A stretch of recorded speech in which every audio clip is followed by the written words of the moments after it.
Hello, welcome to another episode of Confabulation. My name is Bethel, and I'm here with my co-host Sayer, and we are doing a part two of our last episode with Miss Sadiyah Ali.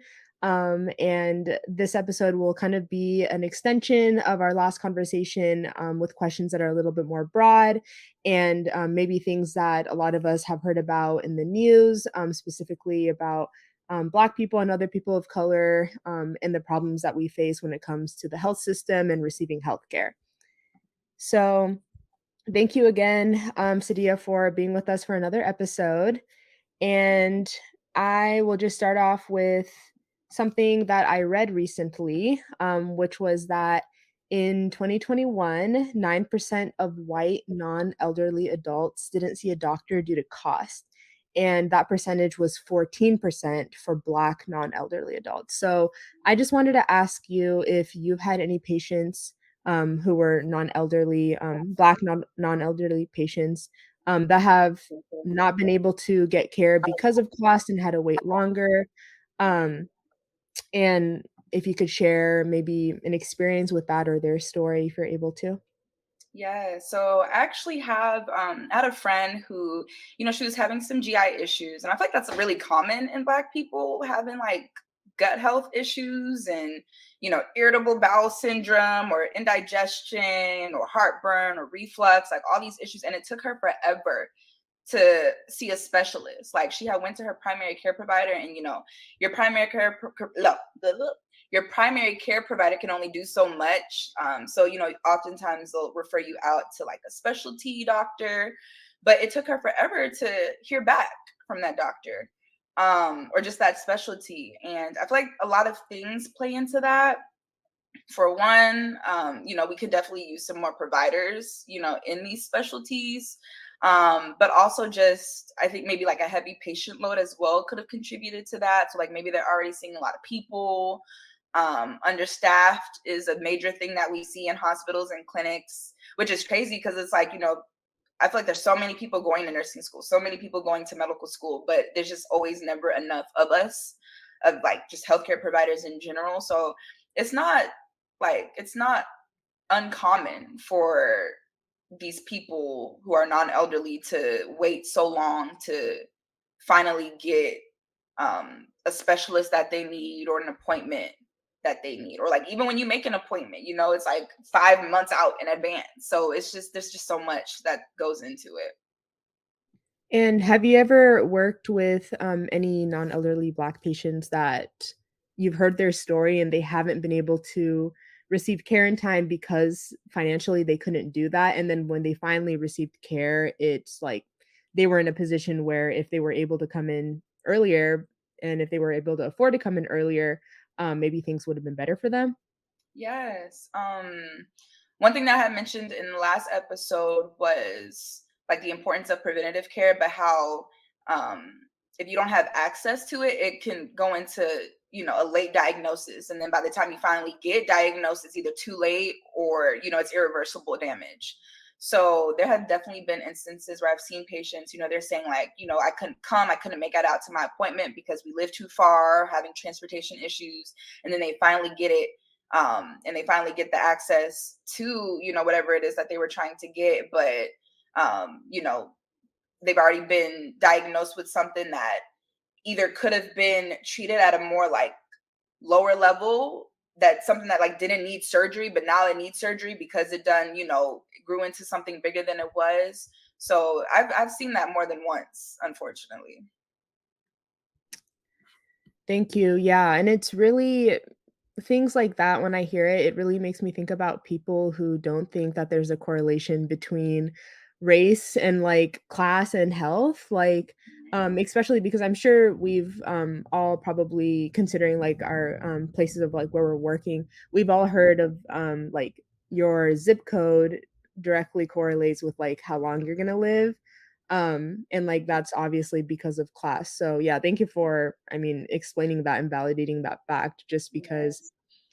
like everything really does boil down to race and all of that. Mhm. And Like sorry, he even talked about like class and just like education being, associated with your class. Like people who are in a higher class level usually have a higher education level. And if they have a higher education level, they usually have better resources, right? So it's like, say if someone in a lower level income family, like, they're not being educated properly, they don't even know what signs or symptoms to look for because they haven't been educated on it, like people in higher classes or who are in better schooling systems have. Like I know all of us, we know what hypertension is, we know what high blood pressure is, and we can probably, spot some signs and symptoms of having a higher blood pressure or having a higher heart rate. Because, like I said, I used to work on a cardiac floor. So there was a common condition called AFib, and it's basically like an irregular heartbeat, and it can cause like shortness of breath, right? If you have to walk up a flight of stairs and you used to do that no problem, but now all of a sudden you're walking up a flight of stairs and you're short of breath, people in a higher class might know like, oh my gosh, something is wrong, I need to go get it checked out. People who aren't being educated or people who are in a lower class level, they don't know that, so they're just like, oh, it's fine, let me sleep it off, or let me wait a week. And it's like you said, there's a direct correlation with class and healthcare disparities. So I'm glad that you mentioned that. So my next question for you is, of course, about another specific disparity about life expectancy. So I just mentioned the zip code thing, where depending on your zip code, that can tell you a lot about how long somebody's expected to live. So I also read that at birth, Black people have shorter life expectancies compared to white people. So you kind of already touched about this already in this episode, and even in the previous episode we had you on. But what kind of disparities, things that you might even see in your day-to-day life at work or things that you've seen in your family or with friends, can you point out some of those specific things that would contribute to that shorter life expectancy for Black people versus white people in the United States? Yeah, I think our upbringing has a lot to do with it. Like there's so many lifestyle habits that we get from our parents and that our parents get from our grandparents, things that are just tradition, right? But a lot of these traditions are unhealthy. So one thing we mentioned was the whole ramen thing. I grew up eating ramen, and like my grandma, that was her favorite meal for us to cook. She would, whip up some noodles if, we ain't have nothing else planned for dinner.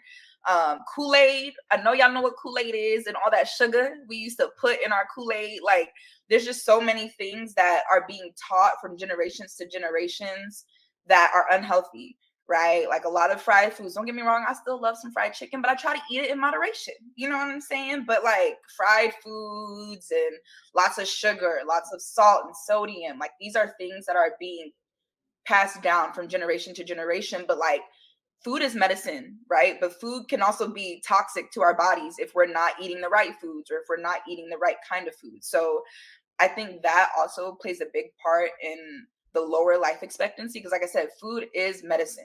But if you're not putting good things into your body, it's not going to be good for you in the long run, or just even like um, physical activity, isn't really like growing up. My grandma, she would always like go on walks and whatnot. And she would try to get the family to go in, and they're like, I ain't doing that, or like you'll see people running down the street and we in the car and my mom be like, well, I need to be out there doing that, I need to be out there running, right? But they not. So it's just like these little habits that are so like small to us, but like they really are things that are being passed down from generation to generation that really can either prolong or shorten our life expectancy.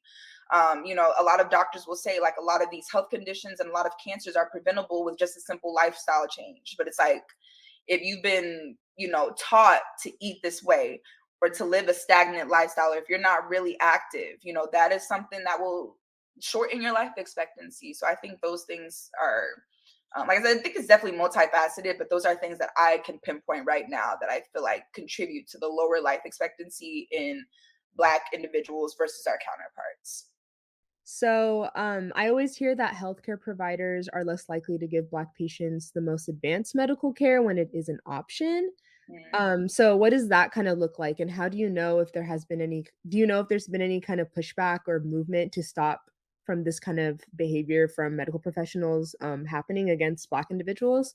Or are there any type of resources within hospitals or any kind of program or services that encourage patients, but especially marginalized patients, Black patients, to speak up for themselves, or just anything similar to that. So I guess in general, I know I asked you like a ton of questions at once, but just again to repeat myself, um, what does it look like when a medical professional doesn't give a Black patient the most advanced healthcare possible when it is an option?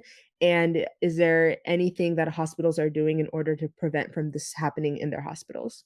Yes, I feel like one of the biggest issues that I think a lot of people are knowledgeable about is Black people's like pain management being swept under the rug. So a lot of times, I don't know why, but we're looked at as being, God's strongest soldiers. So people look at us and we say we're in pain, and they're like, "Ooh, are you really in pain? Are you really in pain? How intense is the pain? Is it really that bad?" And that's something that I've seen a lot where there's a patient that might have just came from like a minor procedure, and like they're getting maybe the only pain medicine that they have available is Tylenol.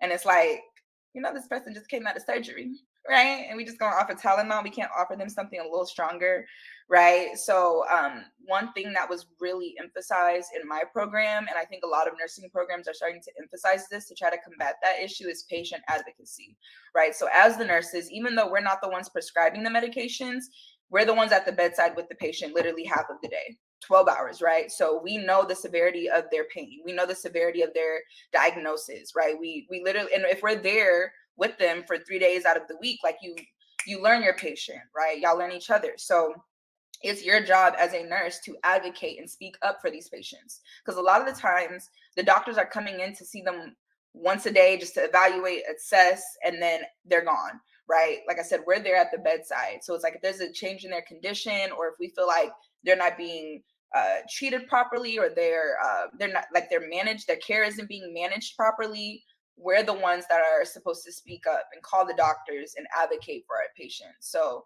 that is something that I say that I feel like a lot of nursing programs are starting to put emphasis on, is patient advocacy and the importance of that. Because, I feel like sometimes it is just like a misunderstanding. Like doctors, I don't think intentionally do it all the time. But like I said, they come in for 1 hour out of the day, assess their patients, base the plan of care based off that one little interaction, and then they leave. But like, patient conditions change, things can worsen, things can get better, things are changing. So as a nurse, it's our responsibility to step up and advocate for our patients when that happens. So that way we're making sure that we're effectively managing their care the entire stay. I hope that answered your question. Yeah, that answered it perfectly. And I'm just curious, have you ever been in a position where you needed to advocate for a patient? Yes, Mm, frequently actually. And there's even been times where like my family members, they'll be in the hospitals and they're calling me mhm, saying like, "I don't understand this. can you educate me?" So I'm educating them, and I'm also telling them like, speak up for yourself. mhm, You have more rights than you think. Every patient has rights, right? You have the right to know what medication you're getting, the dosage of your medication, the route of your medication. So is it IV? Or is it oral, or is it an injection? Like, you have the right to these things. You also have the right to refuse care.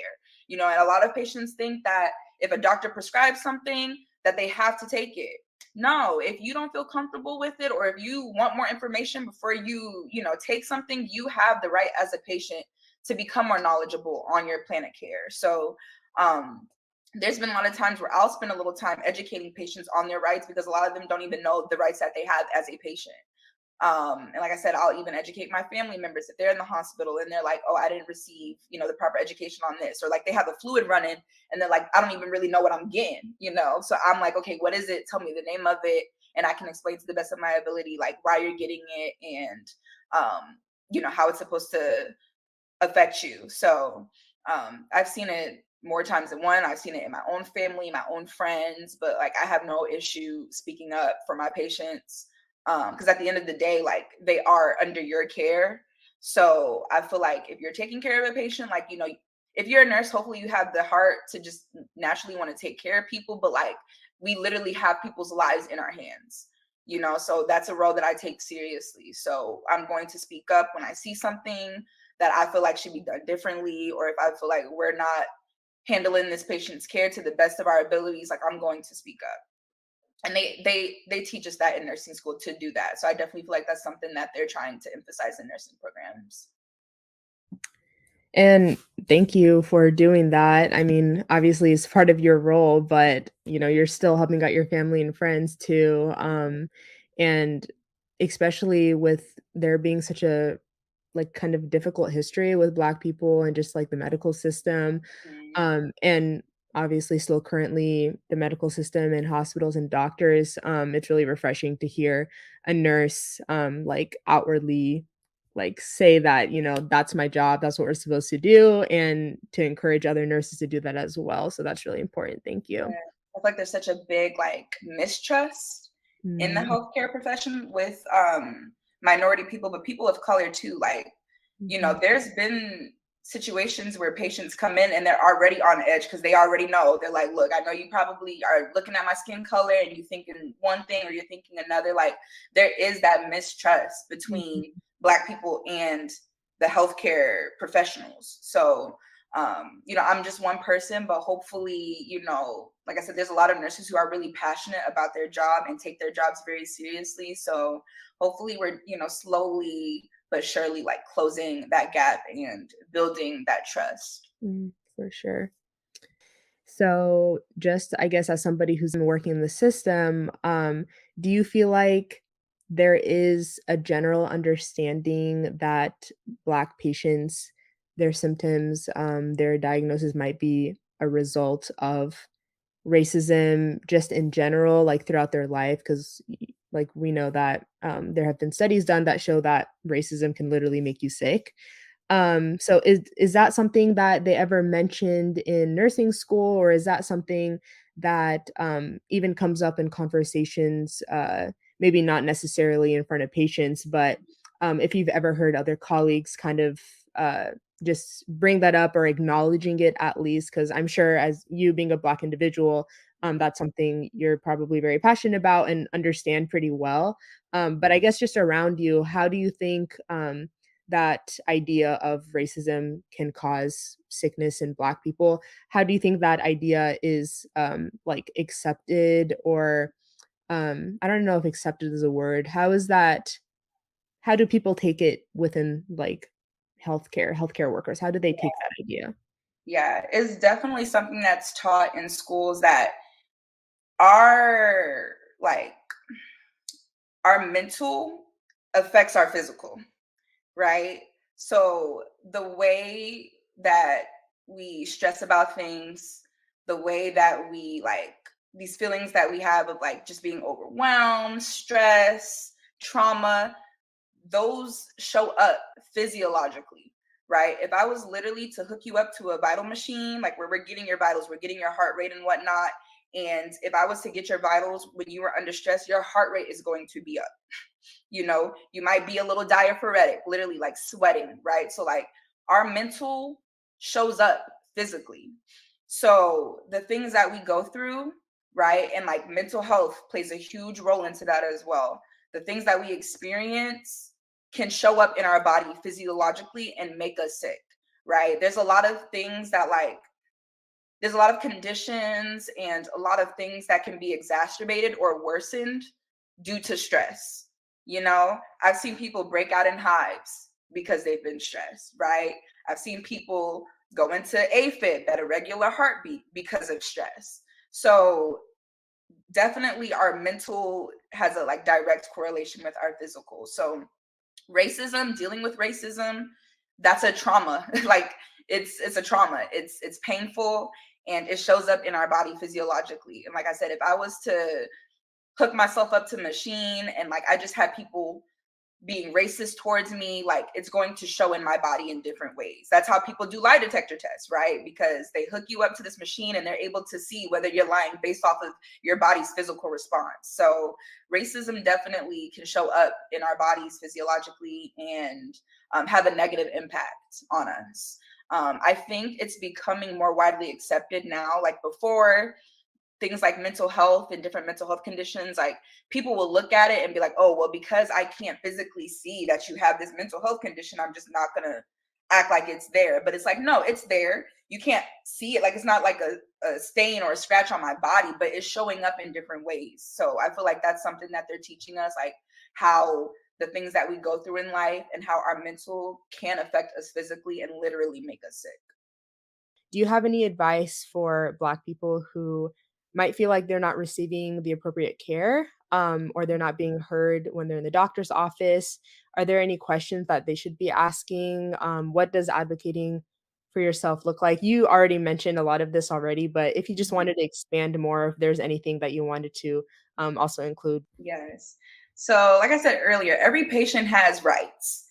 When you step foot in that hospital, you have rights as a patient. So, if you feel like you don't know your plan of care, you don't know what medications you're getting, you don't know what tests they're running or why they're doing it, like as a patient, you have the right to know that. And I feel like a lot of times people don't know that. So, like, they're scared to ask questions. Don't.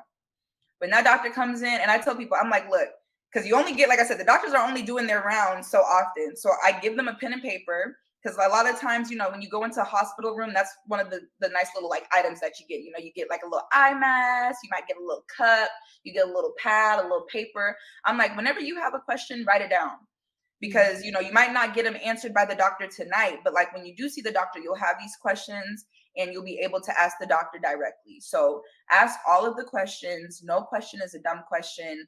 And there's a level of hierarchy. So say if you have a nurse and you feel like your nurse isn't listening to you, there's someone above your nurse that you can go to. You can go to the charge nurse. And that's just the nurse that's like overseeing that entire unit for the night. So it's like if you feel like your nurse isn't listening to you, ask for the charge nurse. If the charge nurse ain't listening to you, be like, who's above you? Who the manager? Okay, hit them with the who's the manager.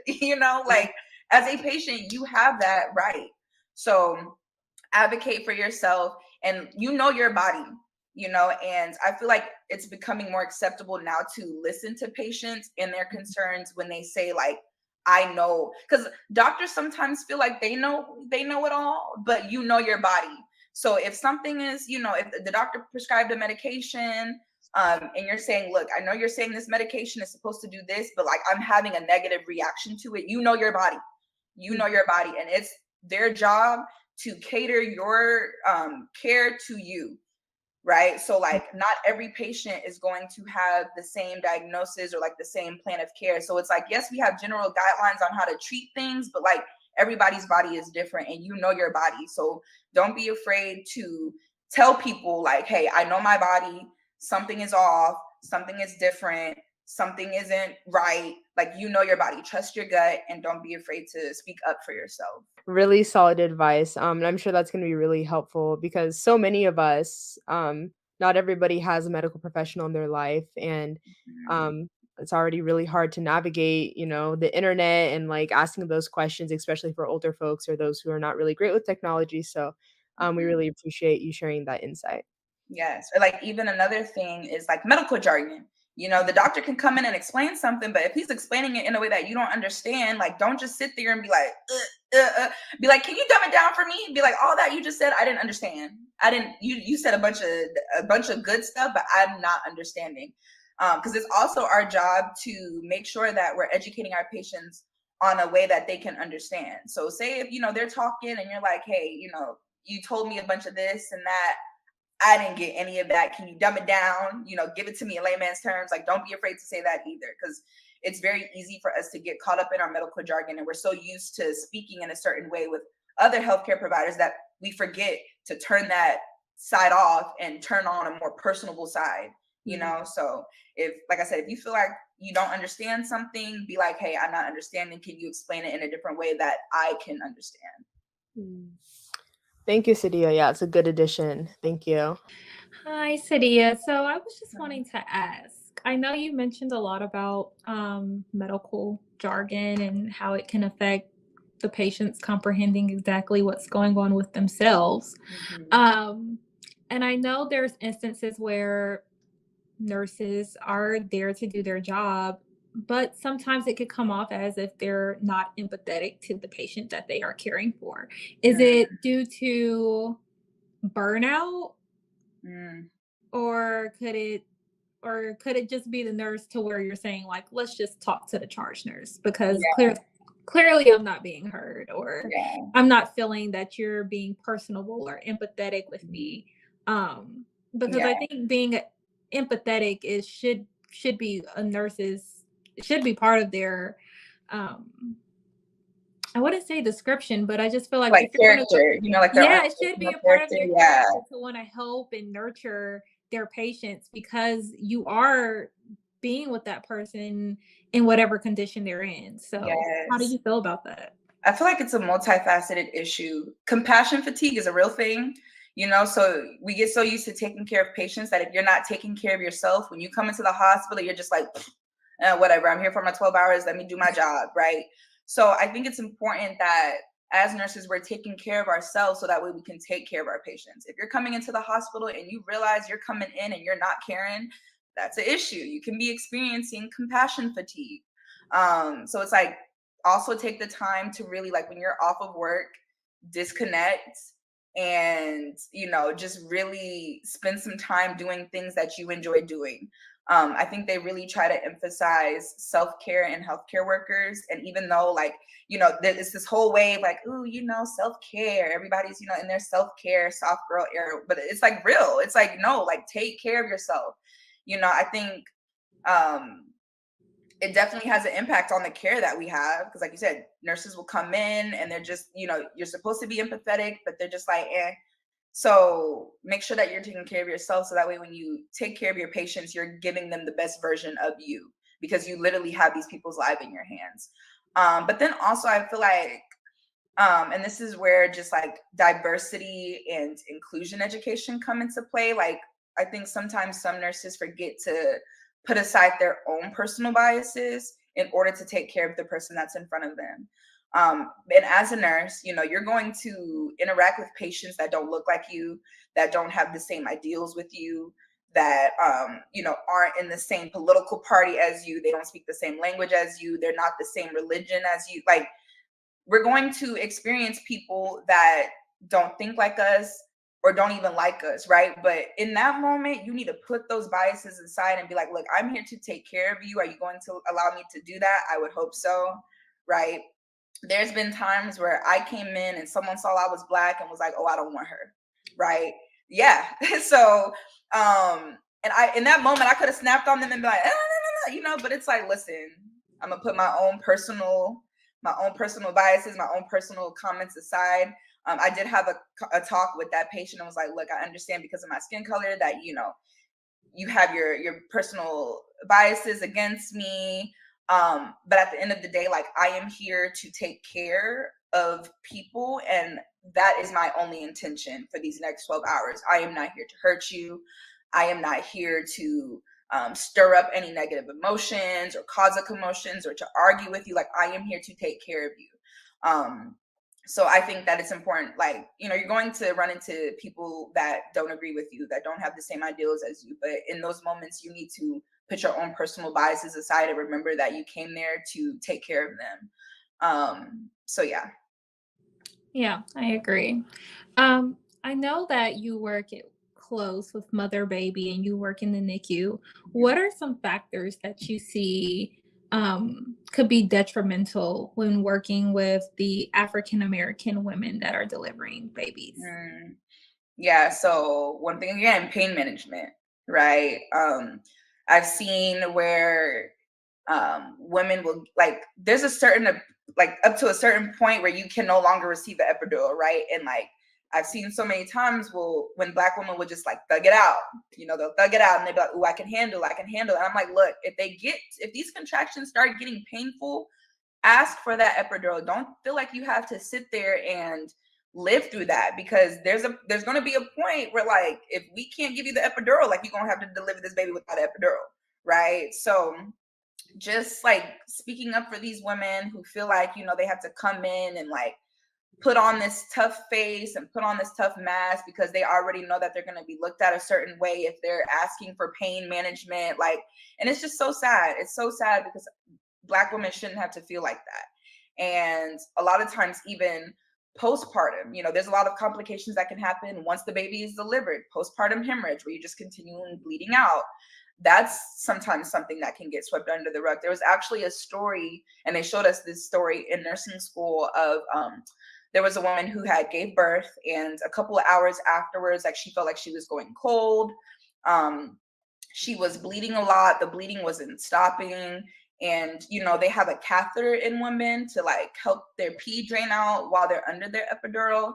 Her husband had noticed that there was blood that was starting to come into that catheter, and that's not normal. And he kept, explaining to the doctors, like, hey, my wife, she's saying she's feeling cold. Like, she's literally cold to the touch. She's in pain. She's throwing up profusely. I literally see blood coming out of her catheter. Like, can you do something? And it took forever for her to get a CT scan to see what was going on inside. And by the time she finally got that CT scan, they had to rush her into emergency surgery, and she didn't make it past the surgery. So it's like situations like that happen all the time where, women's complaints, specifically Black women's complaints, are being swept under the rug, or not being taken as seriously. And it shouldn't be that way. And it's sad, but like I said, I do see in a lot of programs, like, they're trying to teach us that things like that are happening. And I do appreciate that, because it's like, okay, this is an issue and it's actually being brought up, because there can be issues that are coming up and like they're not addressing it. But the fact that these programs are actually taking the time to address it, so that way we can recognize it and step in before it's too late, I do appreciate. But even though we're making strides in the right direction, there's still a lot of these cases happening. So we're missing the mark somewhere. So hopefully we can continue just making improvements, so that way this isn't a big issue in the future. Agreed. And that's just so sad and heartbreaking to hear such a story where someone is literally voicing their concerns for their spouse and no one is doing anything, or either believing anything they're saying, or checking to verify. It's crazy. Exactly. So I have one last question before we let you go. yeah. I'm not sure if you saw this on social media, but did you see that there was like a doctor that was doing surgery on a African American boy, and they were saying, like, I guess he had gotten shot, and they were like, all of the staff was laughing, and they were like, oh, it's just another Black thug. So I guess there was this professor, I don't know what university she's at, but I saw it on Instagram before our conversation, and she was just saying that she thought that maybe it will be better for doctors to have a body cam on during these surgeries that they are doing, just to ensure, that there's not a bias going on. There's no preconceived notions going on, and that they are giving the optimal care to save someone's life, rather than just judging them for the color of their skin. Oh wow, I did not hear that story, nor about the whole body cam thing. I'll send it to you. I can see like I feel like the biggest thing with the body cams that people are probably discussing is the violation of HIPAA and the use of that body cam footage when it comes to trying to, bring it into a case. Like, okay, there's HIPAA laws for a reason. And it's like, does that body cam footage just completely disregard all of these HIPAA laws? And, so that would be an interesting thing to like see how that plays out. I don't know, like, if that's like something in the works. I'm gonna have to go and do my own research on that. But like I said, I think that would be like the biggest pushback is HIPAA, and it's like violating, patients' HIPAA rights.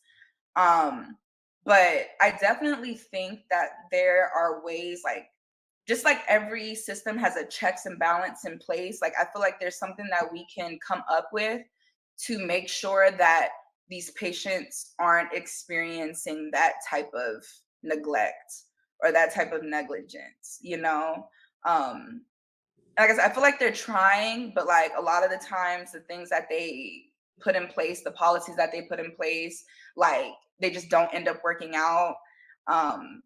So I would have to like do more research to even see like how we can go about that. Cause that's also another thing. Like we get so desensitized that when we see someone come in with a major issue, like a lot of nurses are just like, oh yeah, another one, and it's like, no, like, don't look at it like that. But I'm gonna look into that, the whole like body cam thing, see what they're saying, and see like if they're maybe having like a test run with the hospital with doing that. But I definitely feel like there's something that can be done, just to kind of act as a checks and balance to make sure that, like you said, these things aren't happening. Well, thank you again, Sadiyah, for spending so much time with us. We have gained so much more knowledge as a result of you being on our podcast, and we really hope that this episode and our last episode is really useful for our listeners, especially those who are Black themselves and find themselves or a loved one or somebody in their life in and out of the hospital.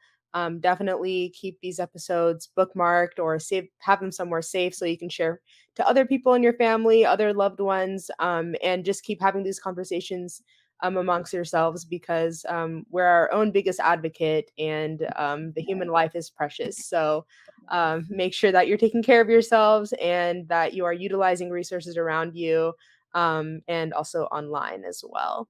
Yeah. So thank you again to our listeners and Ms. Ali for joining us. And we are from our Sister's House, a domestic violence advocacy and education organization.